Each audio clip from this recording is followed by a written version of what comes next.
काफी अरसा पहले की बात है। एक लड़की जिसका नाम तबस्सुम था, उसकी शादी हुई।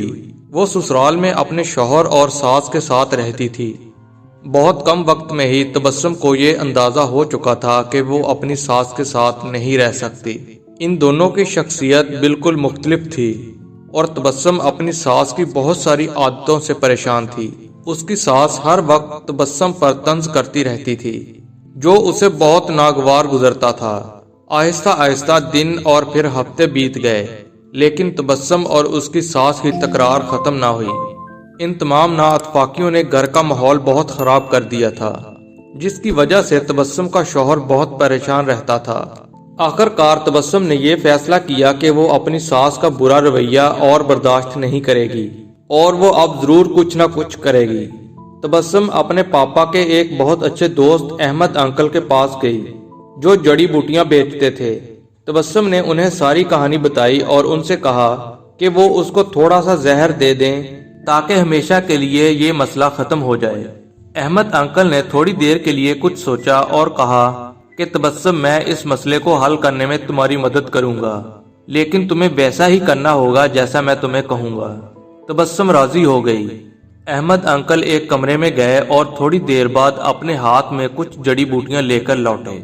उन्होंने तबस्सुम को कहा कि तुम अपनी सास को मारने के लिए फौरी जहर इस्तेमाल नहीं कर सकती, क्योंकि इस तरह सब तुम पर शक करेंगे। इसलिए मैं तुम्हें ये जड़ी बूटियां दे रहा हूँ। ये आहिस्ता आहिस्ता उनके जिस्म में जहर फैलाएंगी।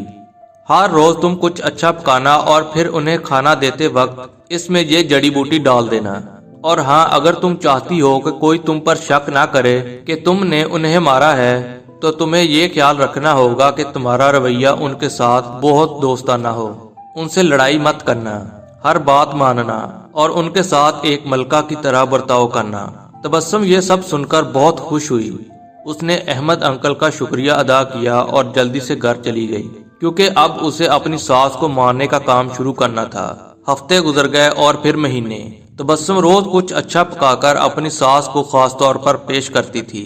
उसे याद था कि अहमद अंकल ने उससे क्या कहा था कि इसे अपने गुस्से पर काबू रखना है, अपनी सास की खिदमत करनी है और उनके साथ अपनी माँ जैसा बर्ताव करना है। 6 महीने गुजर गए। घर का नक्शा तकरीबन बदल चुका था। तबस्सुम ने कोशिश करके अपने गुस्से पर काबू करना सीख लिया था। अब अक्सर वो अपनी सास की बातों पर नाराज और गुस्सा ना होती।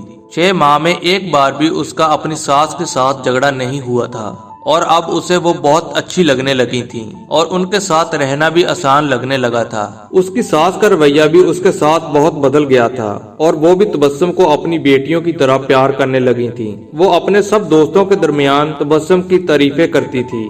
तबस्सुम और उसकी सास दोनों एक दूसरे को माँ बेटी की तरह समझने लगी थी। तबस्सुम का शौहर भी ये सब देखकर बहुत खुश था। एक दिन तबस्सुम फिर अहमद अंकल के पास आई।